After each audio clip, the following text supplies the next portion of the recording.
Ramakrishna for peace and happiness of the whole humanity. Om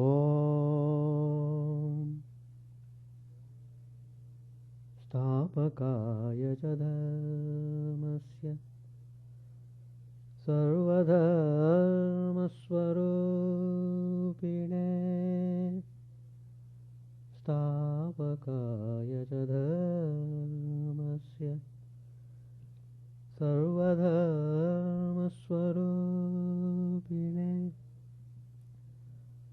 Avataravarishthaya Ramakrishna Te Namah Asato Ma Sadgamaya Tamaso Ma Jyotirgamaya Mrityormamritangamaya Om Shanti Shanti Shanti. Let us offer our salutations to Sri Ramakrishna, the embodiment of all religions, the Supreme God Incarnate. Let us pray to Him to lead us from the unreal to the real, to lead us from the darkness of ignorance to the light of knowledge, to lead us from death to immortality.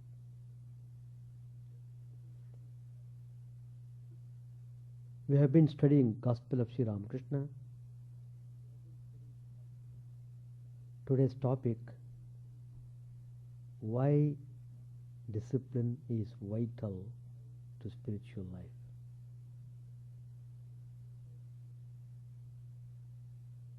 Without discipline, you can't achieve the goal. So if you have to accomplish the goal of realizing God, the goal of experiencing the bliss of God,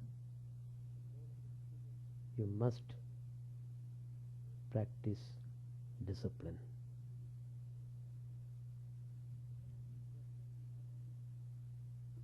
Discipline is necessary in order to clear the mind of all the impurities. It is because of the impurities in the mind you are not able to experience the glory of God, the bliss of God, the experience of God, even though He is dwelling in your own heart.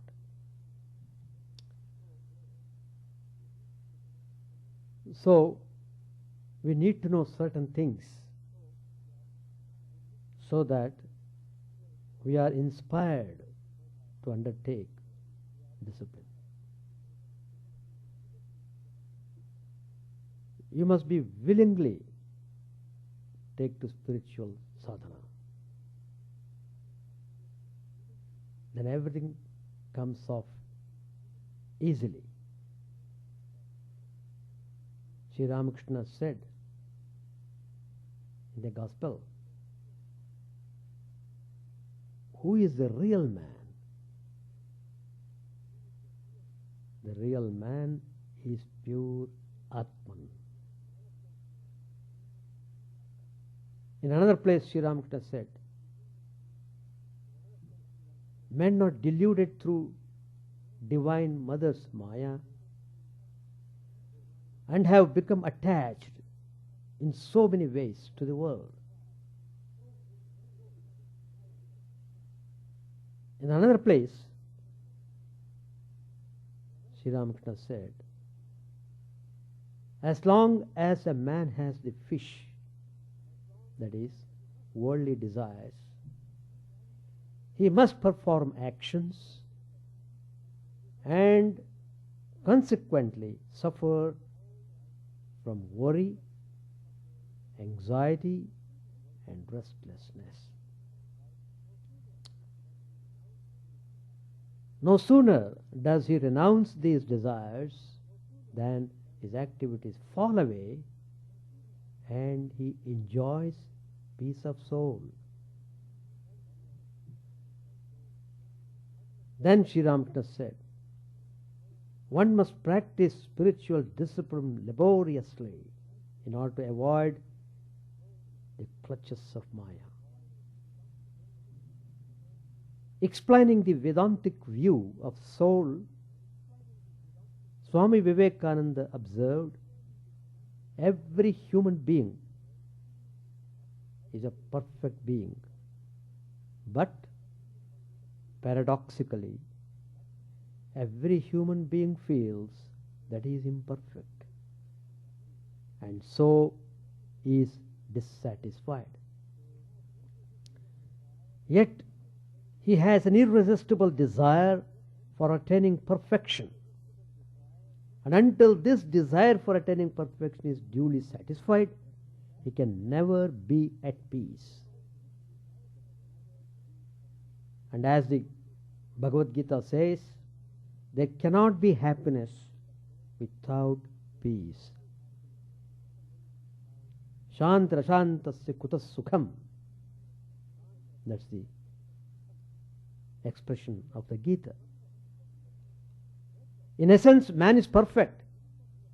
Therefore, the feeling of imperfection is something alien in man.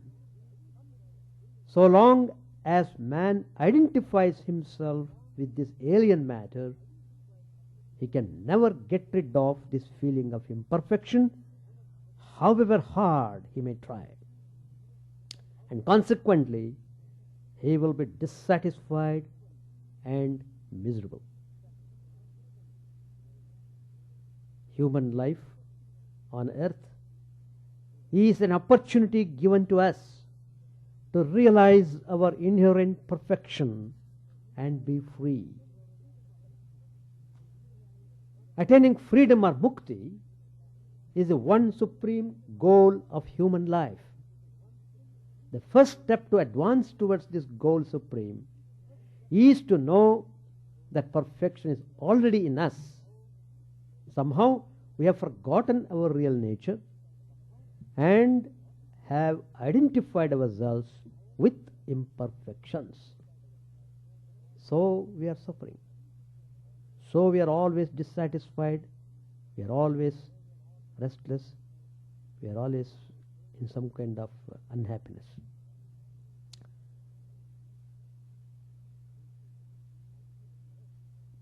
Our spiritual masters tell us that ignorance is the cause of all imperfections and miseries. Ignorance.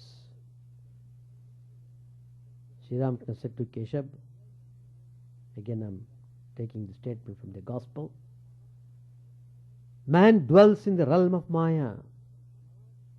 Maya does not permit him to see God. It has made him a victim of ignorance. The only way to get out from the meshes of imperfection and misery is to attain knowledge, or rather to remove ignorance. Because knowledge is the very nature of our real being, we have not to attain it in the sense of getting from outside something which was not in our possession. The light is there within us, always shining. Some non-transparent objects have covered it. We have only to remove them. Then the light shall shine in its own brilliance. Sri Ramakrishna says in the Gospel, after great effort and spiritual practice, the Kundalini, the spiritual power, is awakened. When it comes to the Anahata at the heart center, it stays there. Then the aspirant feels the awakening of divine consciousness and sees light. In mute wonder, he sees that radiance and cries out, What is this? What is this?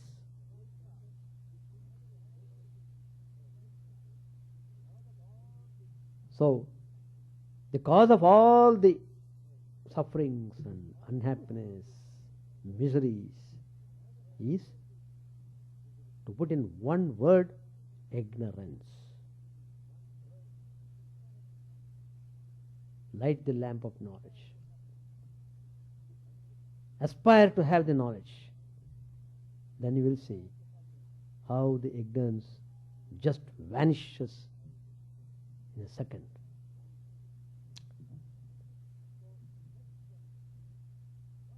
So, next comes, what is sadhana?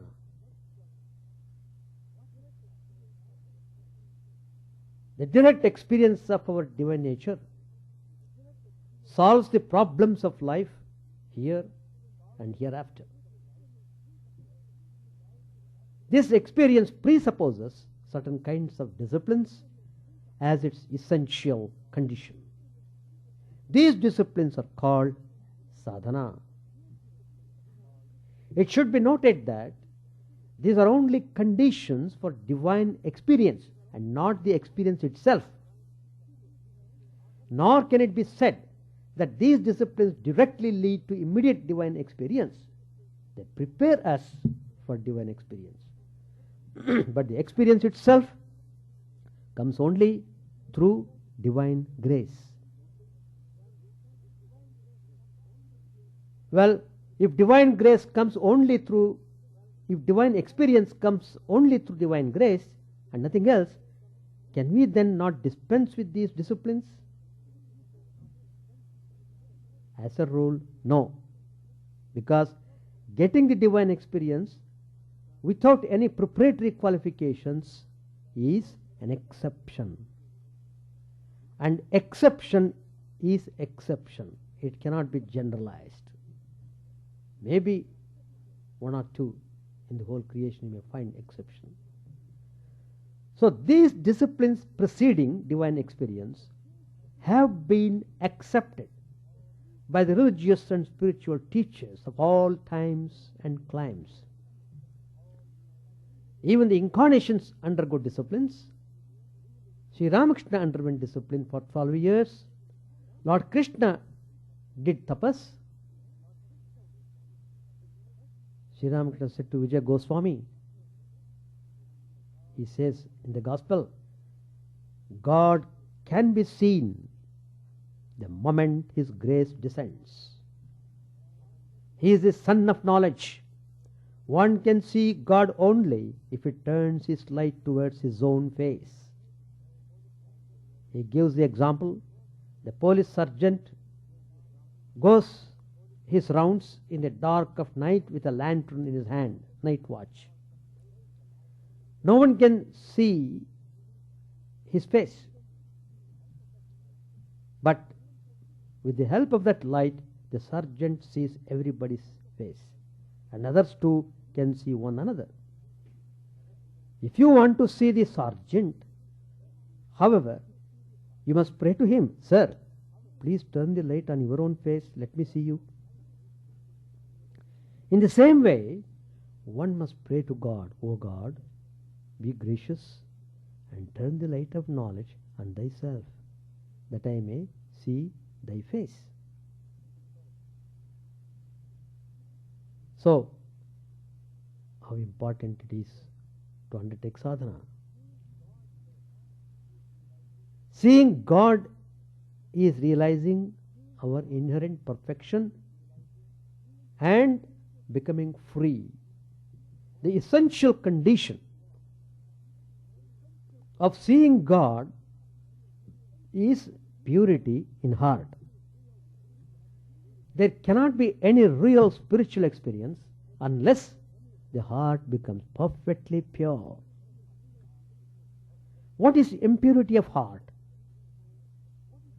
Mind is said to be of two kinds, pure and impure. The mind which craves for worldly enjoyments is impure, and the mind bereft of worldly desires is pure. Sri Ramakrishna said to a Brahmo devotee,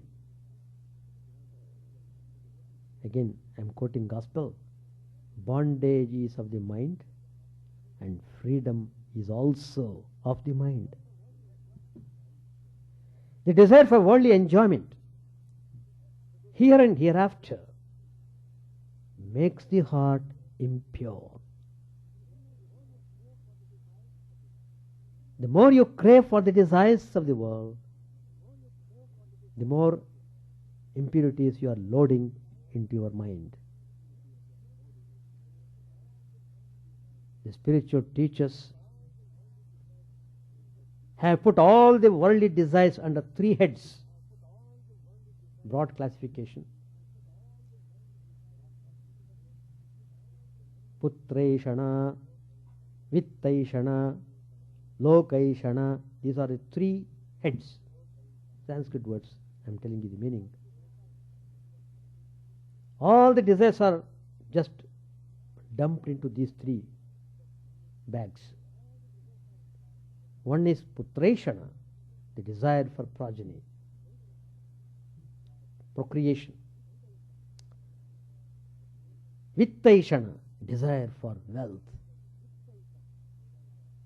Lokaishana, desire for name and fame, or going to heaven. I want to enjoy my life in heaven. All our carnal desires, they fall under desire for progeny. The desire for wealth and possessions fall under Vittaishana, the desire for wealth. And the desire for name and fame, power and position, and the desire to go to heaven after death, they all fall under Lokaishana. This triad of desires is a cause of the impurity of heart. So, when you know this, you should not again ask the question, why I am impure, why it happened. All questions should stop.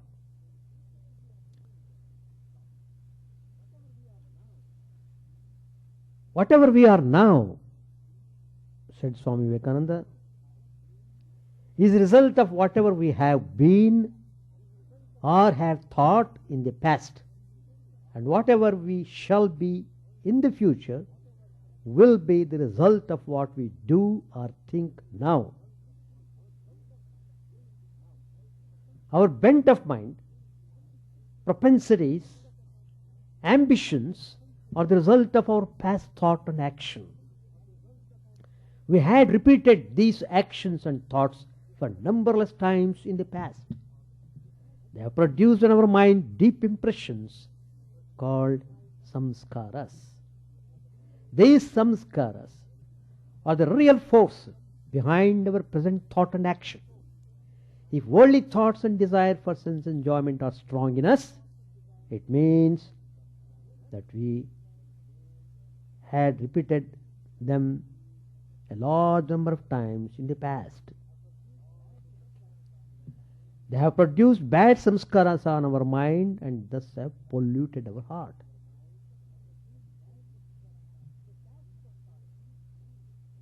The task of sadhana is to clean this polluted heart.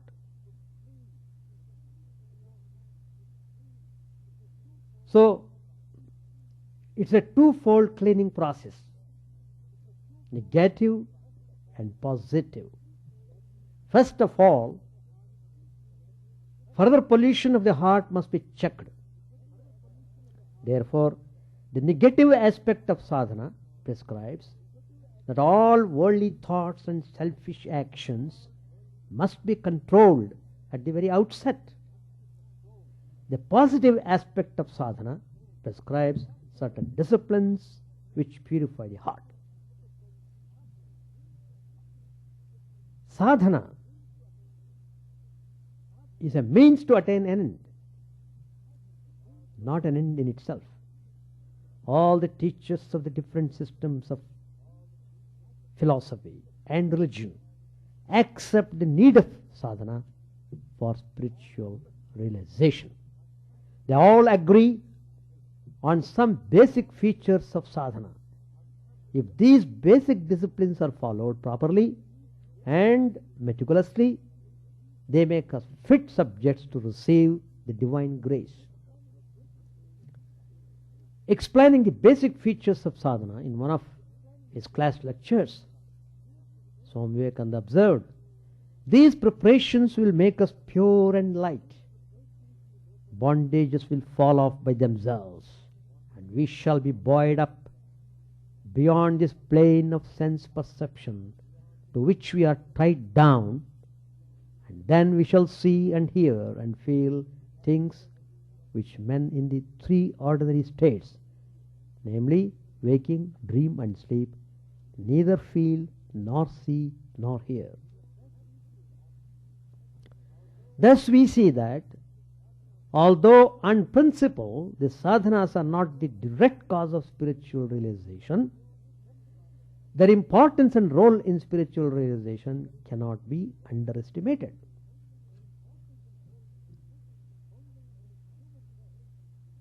Only in the human birth can the Atman be realized, and the individual soul can attain liberation.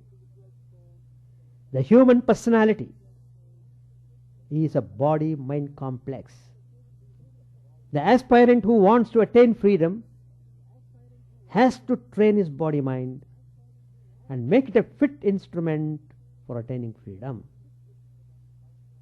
This is saying a sound mind in a sound body applies to the field of sadhana also. If you are sick, what kind of sadhana you can do? It doesn't allow you to do any sadhana. On the other hand, it makes you more depressed and you lose all interest in life. So it's very important to maintain good health. Very, very important. The sole purpose of sadhana is the purification of the heart. This purpose cannot be achieved unless the body cooperates.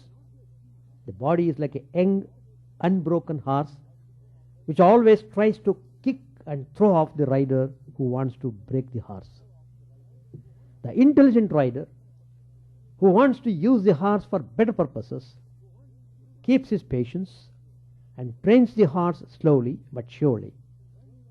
Similarly, when we are young, when our body and senses are strong,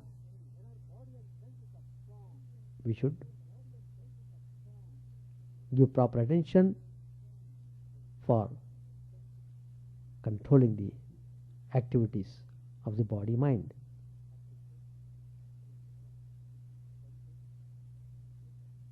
The senses, generally, they drag us out and yoke us to their objects. The first step of sadhana is to check and control this turbulent body and senses. Particularly when you are determined to do sadhana, the immediate reaction is from your own body and from your own mind. They just act in a very rebellious way. So, one has to undertake discipline and take steps to control the turbulent body, mind and the senses. There is a Sanskrit word which is called dhamma.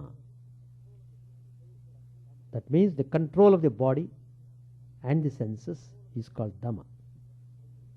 It is bridling the unbridled external organs and directing them towards the goal of spiritual realization. It is not suppression but subjugation. While practicing dhamma, proper care must be taken not to go to extremes and become harsh with our body. The body must be kept fit and healthy. Then shama, another discipline. comes the more difficult and long-drawn process of controlling and training the mind. Mind control is a fully developed science. The yogis and spiritual teachers have devoted lives after lives to perfect this science. Different techniques have been found to suit various kinds of persons. Every individual has got some peculiarity in his or her mental and physical makeup. Before undertaking the task of sadhana, these peculiarities must be taken into consideration. It is only after the proper assessment of the individual person that a suitable method of sadhana can be prescribed. Only a highly evolved and experienced soul, the Guru, can prescribe the method of sadhana suitable to a particular individual. But there are some general rules of sadhana which can be followed by all who want to lead a higher life. The process of controlling the mind is called shama. Because of the old impressions of our lives, the mind runs towards worldly pleasures. It broods over the worldly enjoyments it had experienced in the past and makes castles in the air for future enjoyments. Checking the mind in both these directions and employing it towards the higher goal is what is called shama. All our spiritual teachers are unanimous on the point that moral perfection is the basis of all kinds of sadhana for attaining perfection. The general moral principle is classified under 5 heads. Because these come in Patanjali Yoga Sutra, you have tremendous description of all these principles. So, the general moral principle is classified under 5 heads: Satya, Ahimsa, Brahmacharya, Asteya, Aparigraha. Tremendous.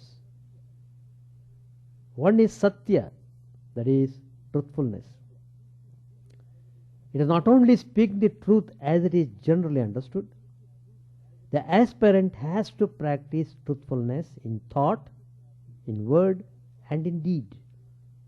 Our thought, word, and deed correspond to one another. What is ahimsa? Ahimsa means not injuring any living being. You must have that clear conception in the mind. Nirvairas sarvabhuteshu. Lord Krishna says in the Gita. Nirvairaha. Don't have any enmity towards any being. In a positive sense, it is respect for all kinds of life.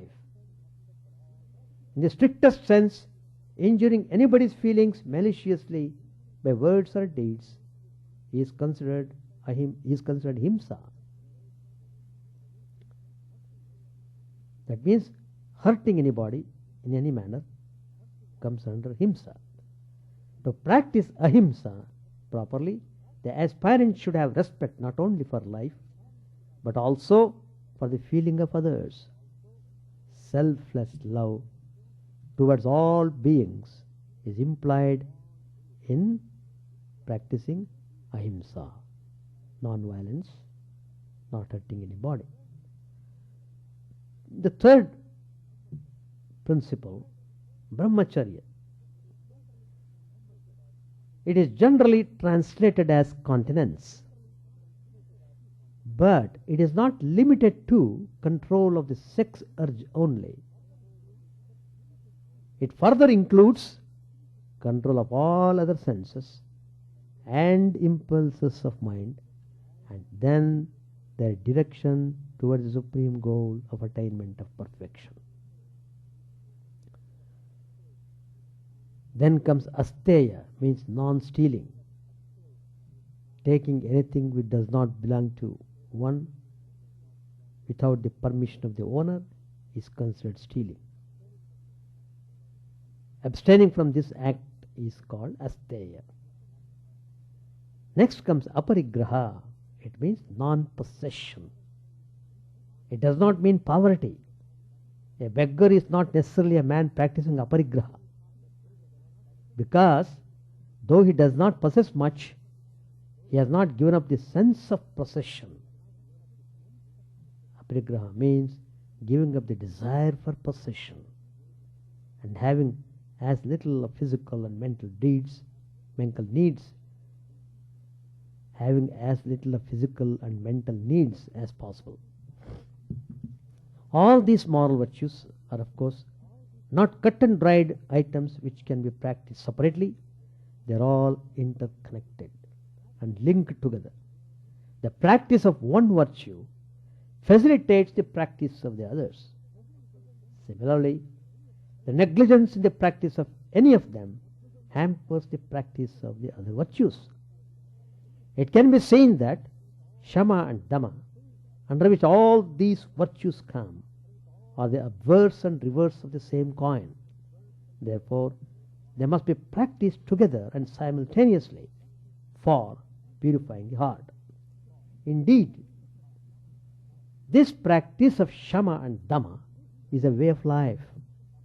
It is not possible to lead a comfortable worldly life and simultaneously practice Shama, Dhamma, etc. with a view to attain perfection. Yoga and bhoga cannot go together. Bhoga constantly pulls you more vigorously in the opposite direction. So how can you expect to go towards yoga? The pull of the bhoga is tremendous. You will realize it when it is too late. Acharya Shankara says in Vivekananda, whosoever seeks to realize the self while indulging in the comforts, he is like a man who proceeds to cross a river catching hold of a crocodile, mistaking it to be a log of wood. Sadhana can begin only when a man firmly decides to devote his life for a great cause. Anything great cannot be achieved by an easy-going way of life. Great achievement requires great sacrifice. The aspirant who wants to attain perfection has to remold his life in the molds of sadhana prescribed by the spiritual teachers of the world. Every soul is destined to be perfect, and every being in the end will attain that state, declares Swami Vivekananda in his address on Bhakti Yoga. Attaining perfection is not a matter of choice. We shall have to attain it, if not in this life, maybe after thousands of lives. Nature will force us to go through innumerable experiences of pain and pleasure numberless times, till at last we come to our senses and realize that being a puppet in the hands of pain and pleasure is not our lot. Our lot is to go above and beyond pain and pleasure and be free. When this good sense will dawn on us, then we shall mend our way of life that will ultimately lead us to attainment of perfection. But why wait for such a long time and get the repeated kicks of nature before mending our ways? Why not start here and now voluntarily? What we shall be forced to do after thousands of lives under great pressure. Therefore, if we start our sadhana voluntarily, now itself, it would make a world of difference. It will save us from repeating innumerable experiences of pain and pleasure numberless times.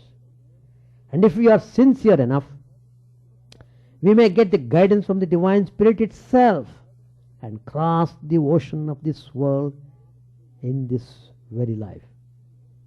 Sri Ramakrishna says in the Gospel, if the devotee is sincere, the God, who is the inner guide of all, will certainly reveal to the devotee his true nature. That's all.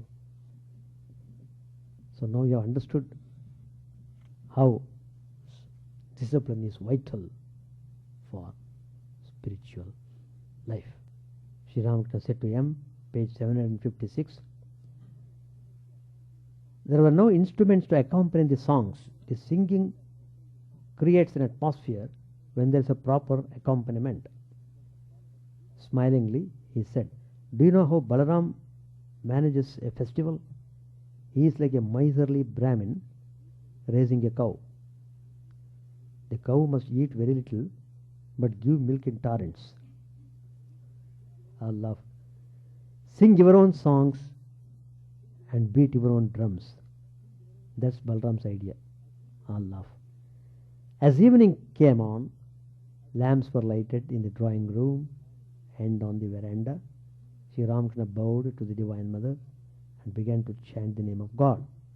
The devotees sat around and listened to his sweet chanting. They wanted to discuss the Vitralokia, his remarks about the master's change of opinion on worldly life. Girish started the discussion. Girish said to Trailokya, you have written that after coming in contact with Keshab, Sri Ramakrishna changed his views about worldly life. But it is not true. Master said to Trailokya and the other devotees, if a man enjoys the bliss of God, he doesn't enjoy the world. Having tasted divine bliss, he finds the world insipid. If a man gets a shawl, he doesn't care for broadcloth. Trailokya. I refer to those who wanted to lead a worldly life. I didn't mean renouncers. Master said, what are you talking about? People talk about leading a religious life in the world. But if they once taste the bliss of God, they will not enjoy anything else. Their attachment to worldly duties declines. As their spiritual joy becomes deeper, they simply cannot perform their worldly duties. More and more, they seek that joy. Can worldly pleasures and sex pleasures be compared to the bliss of God? If a man once tastes that bliss, he runs after it ever afterwards. It matters very little to him then whether the world remains or disappears. Though the chatak bird is about to die of a parched throat, and around it there are 7 oceans, rivers and lakes overflowing with water, still it will not touch that water. Its throat is cracking with thirst, and still it will not drink that water. It looks up, mouth agape, for the rain to fall when the star Swati is in the ascendant.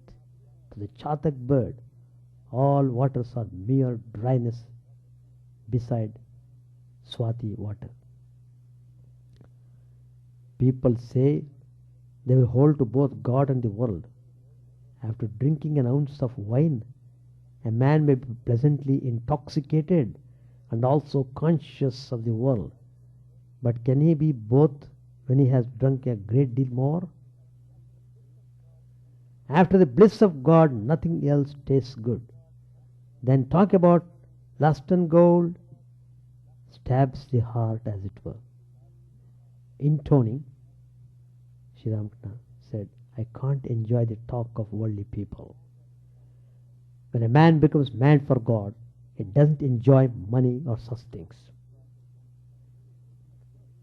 Trailokya. But sir, if a man is to remain in the world, he needs money and he must also save. He has to give in charity and... Master said, what? Do you mean that one must first save money and then seek God? And you talk about charity and kindness? A worldly man spends thousands of rupees for his daughter's marriage, yet all the while his neighbors are dying of starvation, and he finds it hard to give them 2 morsels of rice, he calculates 1,000 times before giving them even that much. The people around him have nothing to eat, but what does he care about that? He says to himself, what can I do? Let the rascals live or die. All I care about is that the members of my family should live well. And they talk about doing good to others. Trailokya said, but sir, there are good people in the world as well. Take the case of Pundarika Vidyanidhi, the devotee of Chaitanya. He lived in the world. Master said, he had drunk wine up to his neck. If he had drunk a little more, he couldn't have led a worldly life. Trailokya remained silent. Yam said, aside to Girish, then what he has written is not true. Girish to Trailokya, then what you have written is not true. Trailokya, why so? Doesn't he, meaning Sri Ramakrishna, admit that a man can lead a spiritual life in the world? Master answered, yes, he can. But such a man should first of all attain knowledge and then live in the world. First he should realize God, then he can swim in a sea of slander and not be stained. After realizing God, a man can live in the world like a mudfish. The world he lives in after attaining God is a world of Vidya. In it he sees neither woman nor gold. He finds there only devotion, devotee and God. You see, I too have a wife and a few pots and pans in my room. I too feed a new vagabonds. I too worry about the devotees, Habib's mother for instance, when they come here.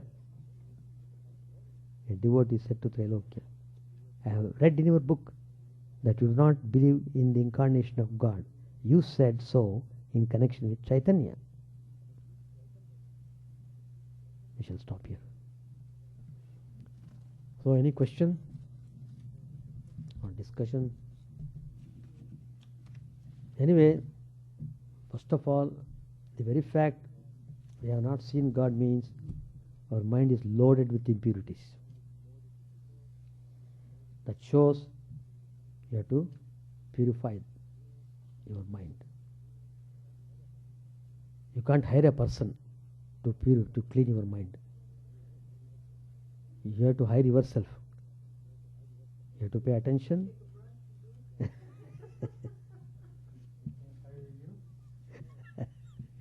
So, one has to submit oneself to the Divine Spirit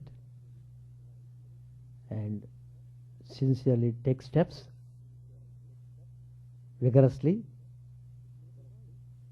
to clean the mind. That's all. So, unless you clean the mind, you can't expect anything in spiritual life. You have to establish very well in purity.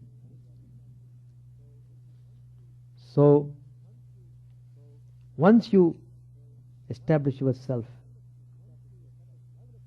up to a certain level of purity, then you will understand the grace of God.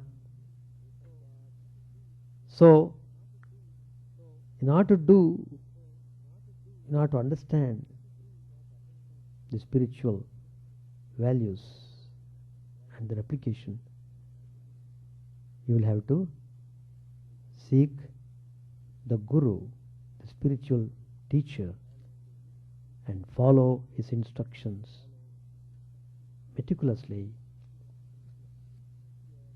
If you are sincere, God provides you everything needed for educating you spiritually. So, you have to utilize your faculty, body and mind towards achieving the highest goal of realizing the truth. That's all. So you have to free your mind from all pollution. Then you will see Once the cloud of impurities is dispersed, the sun, the glowing sun, shines there automatically, and you will be in ecstasy. And thereafter, you won't aspire for anything else. So that is the essence of today's talk. Any question? No comments? No feedback?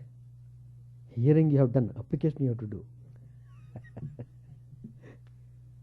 Shravan, Manan, Nididhyasan. That's all. So,